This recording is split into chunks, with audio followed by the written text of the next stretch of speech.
soon as possible.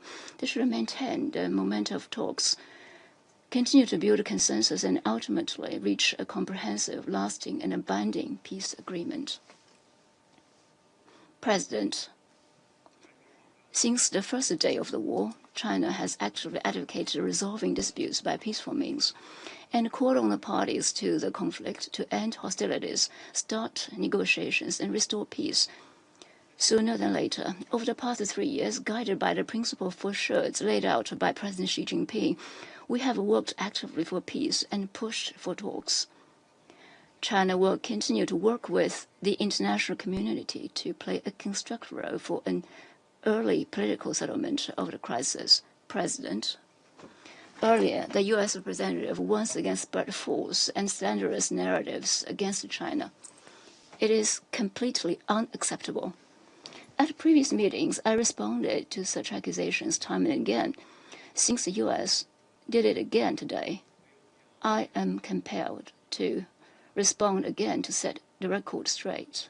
First, China did not start the Ukraine crisis and is not a party to it.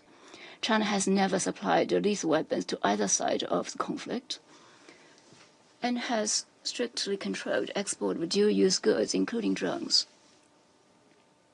Second, the parties to the conflict are not under Council sanctions. China has normal trade relations with Russia and Ukraine. By doing so, it doesn't violate international law or breach its international obligations.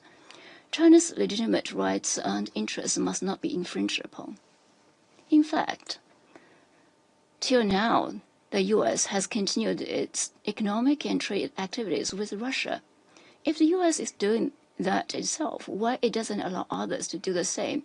You can set fire to houses while others can't even light lamps. Is that the logic? Third, the Ukraine crisis is at a critical juncture where we see prospects and hopes for a political solution. It is not right for the U.S. to expect China to play a role in putting early end to the war, but never cease its smear and pressurizing tactics against China. We once again urge the U.S. to stop its pointless blame game, stop shifting responsibilities, and play a more constructive role for the end of the fighting and for the peace talks. Thank you, President. I thank the representative of China for the statement. I shall now make a statement in my capacity as the representative of Pakistan. I would also like to welcome the representative of Ukraine to this meeting. Colleagues, the Council is meeting yet again to discuss the Ukraine conflict and the dynamics surrounding it. Pakistan remains deeply concerned over the continuation of this conflict, which has tragically affected the lives of millions of people in the region and beyond. Just last week in this very chamber, we met to discuss the devastating humanitarian and security consequences of this ongoing conflict. The persistent use of advanced weaponry and disregard for the IHL and its principles has intensified the human suffering exponentially. I would like to emphasize that protection of civilians is not only a moral imperative, but also a legal obligation. International law, especially international humanitarian law, makes it incumbent upon the parties to protect civilians and civilian infrastructure. The targeting of civilians is neither acceptable nor justified under any circumstances. The conduct of hostilities, the means and methods of warfare must remain within the confines of international law, especially the fundamental IHL principles of distinction, proportionality, and precaution. We firmly believe that military means cannot resolve this conflict. The only viable path towards sustainable peace is that of dialogue and diplomacy. That was the message of Security Council Resolution 2774 adopted in February related to this conflict. And here in the Council, we also reaffirmed our commitment to peaceful settlement of disputes through Resolution 2788 only last week. Colleagues, Pakistan's position on the Ukraine conflict has remained clear and consistent. We have always advocated for de-escalation and immediate cessation of hostilities and a comprehensive ceasefire, holding of meaningful negotiations that address mutual security concerns within the framework of the purposes and principles of the UN Charter, and adopting a path of inclusive and constructive diplomacy involving key regional and international stakeholders to promote trust and build confidence to pave the way for a just and lasting peace.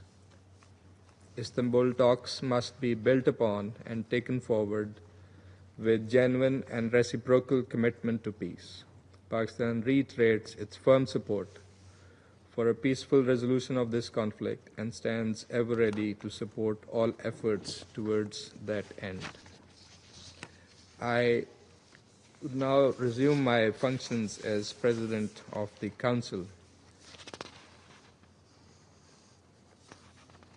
Colleagues, the representative of the United States has asked for the floor to make a further statement. I give them the floor.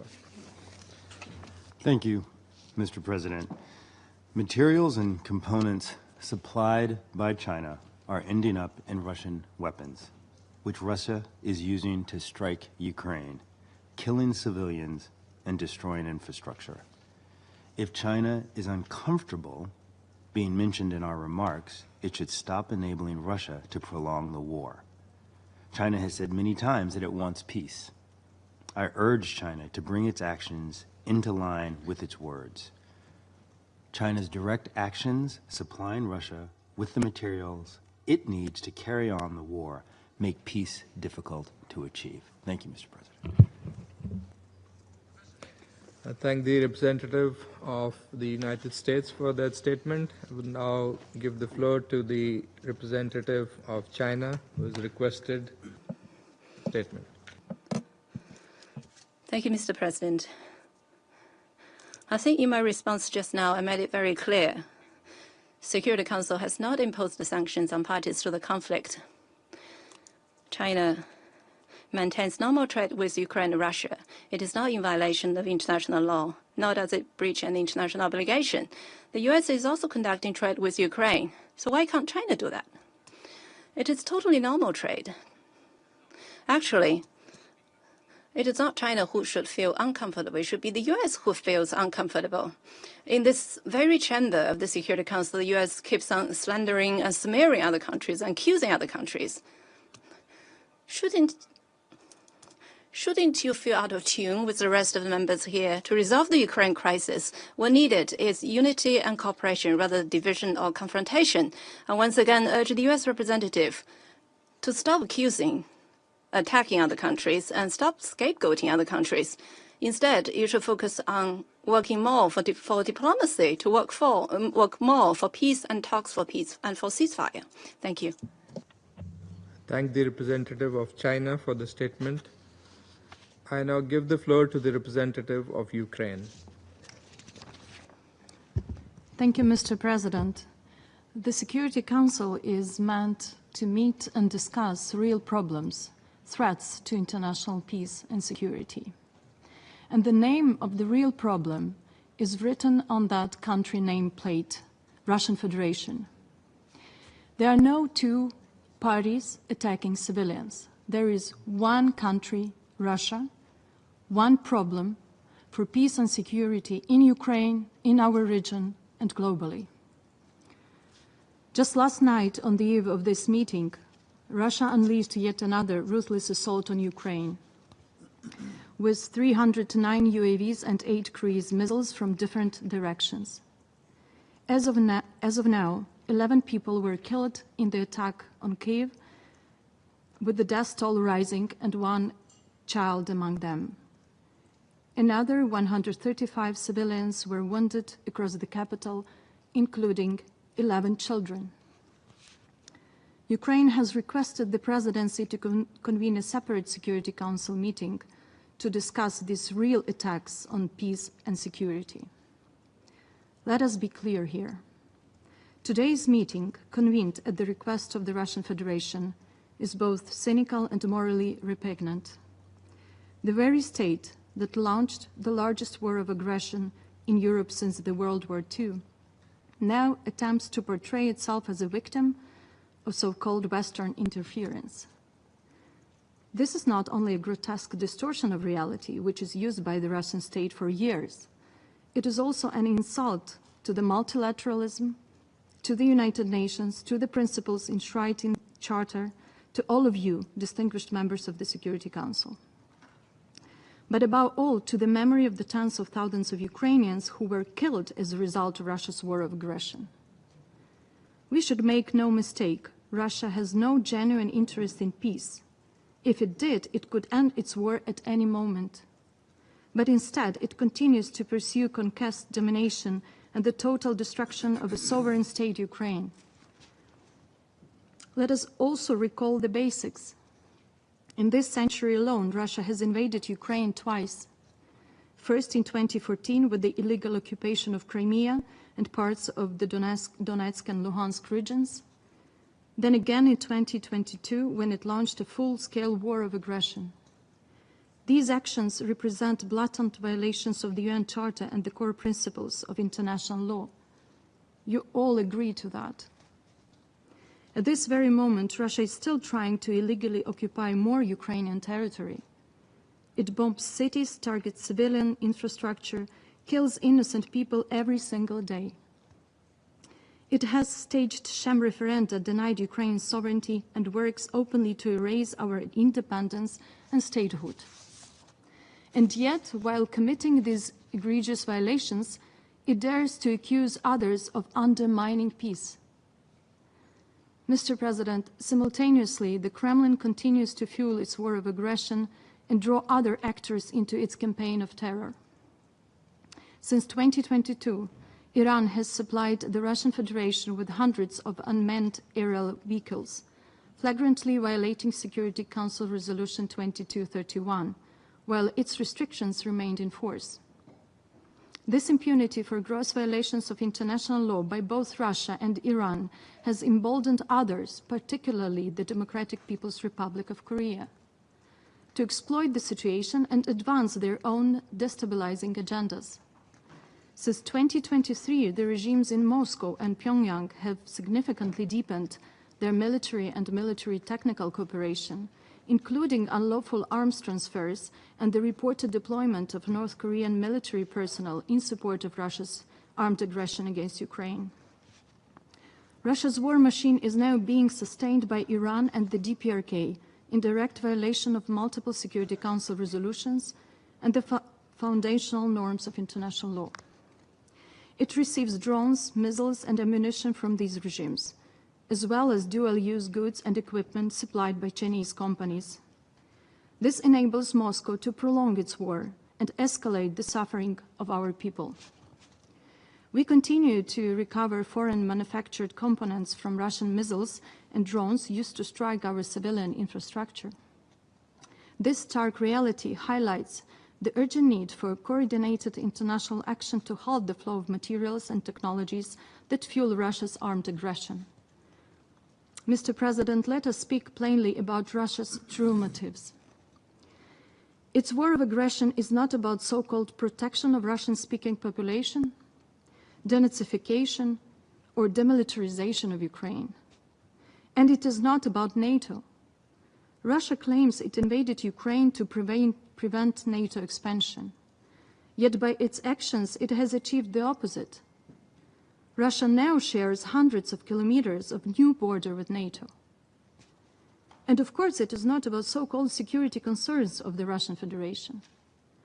Because what security guarantees are needed for the largest nuclear-armed state in the world, whose officials have repeatedly threatened to use these nuclear weapons against Ukraine and other states. At its core, this war is about the survival of the Kremlin's authoritarian regime, which has ruled the Russian Federation with an iron grip for over a quarter of a century. It is also about imperialistic ambitions of Russia, which tries to eliminate Ukraine as a state from the political map of the world and to destroy Ukrainians as a nation. Faced with the domestic stagnation, a shrinking economy, demographic decline, and rising political dissent, the Kremlin chose war as a tool of distraction and repression. Russian justifications for the war we have been hearing since 2014 are pure lies. What Putin and his regime truly seek are consolidation of power, violence, absence of freedom in Russia and in the countries bordering with Russia. And this is why Russia is consciously continuing this war, losing every day over 1,000 of its own soldiers on the battlefield. Overall, it has already lost over 1 million soldiers. Moscow regime doesn't care about them and is ready to sacrifice even more of these very reasons. Distinguished members of the Security Council, the Moscow regime will not stop on its own. Left unchallenged, it will continue down a path of killing and destruction, aggression, occupation, rape, torture, the deportation of children, and the systematic violation of international law and the UN Charter. We will continue to defend our people, Ukraine's sovereignty, and future of our children. We seek a comprehensive, just, and lasting peace, grounded in the principles of the UN Charter, and nothing less.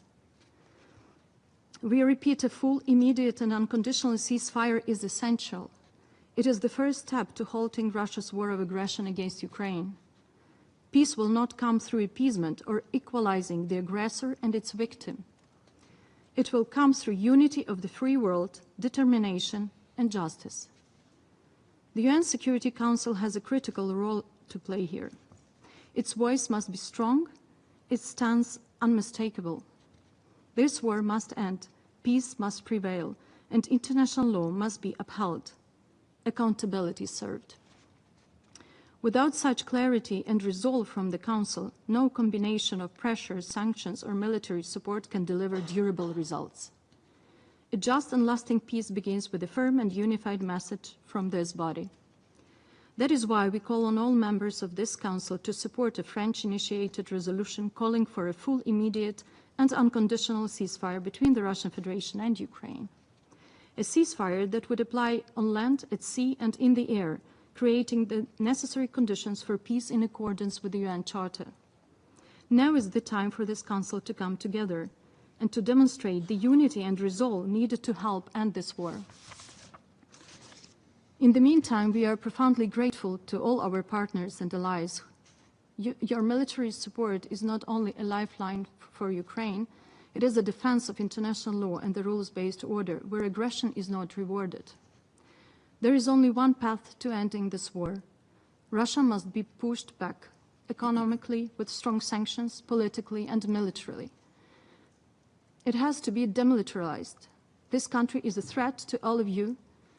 If we fail to stop Russia now, its armed aggression will not end with Ukraine.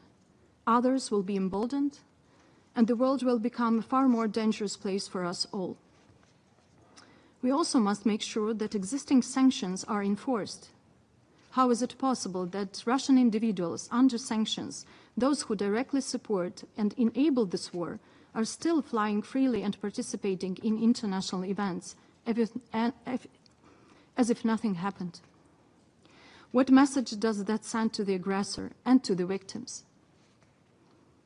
Mr. President, at last week's Security Council meeting, the Russian Federation said nothing about ending the war, not a single word. Instead, it obsessively fixated on Ukraine's internal affairs. Today, it pretends talking peace with one hand and killing innocent civilians in a sovereign state with another. This obsession is revealing Russia cannot stand Ukraine's development, democracy, language, or identity. Its goal is to destroy everything we have built. We often hear, no one will win this war. We see it differently. International law must win. The UN Charter must win. The principles of sovereignty, territorial integrity, inviolability of internationally recognized borders, and the independence of states must win. Because if Ukraine's borders are not secure, will yours be? This war is not only about territory. It is about domination, repression, and fear. The Moscow regime's insatiable hunger for occupying foreign lands exposes its deep-rooted greed. Despite Russia being the largest country in the world by landmass, It still fails to provide basic well-being and security for its own people and cannot manage its own territories, many of which are in state of decline. Do not fear Russia.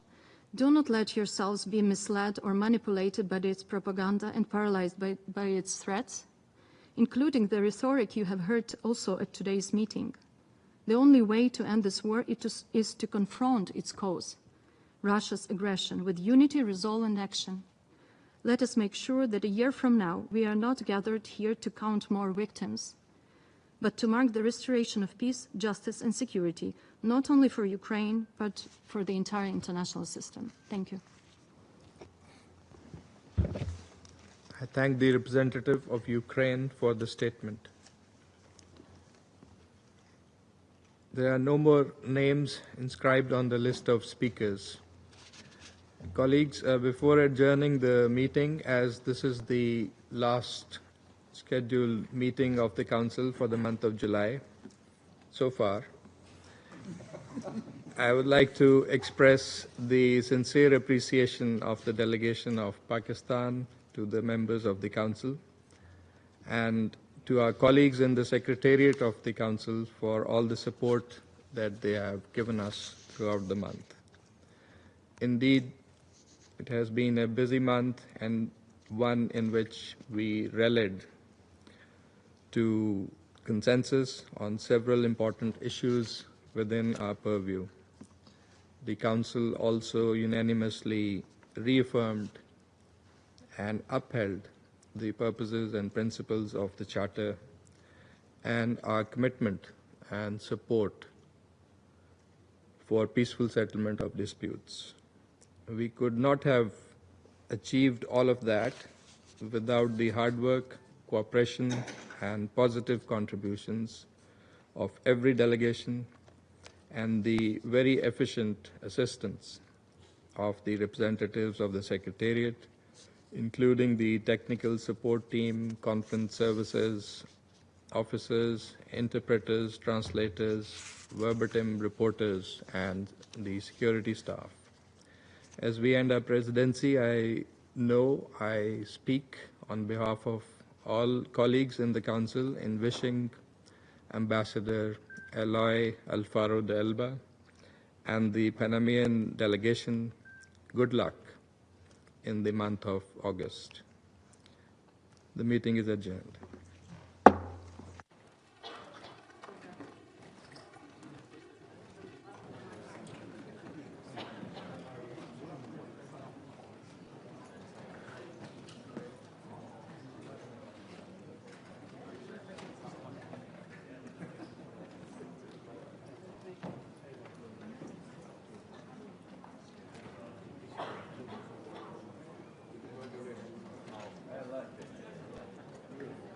Early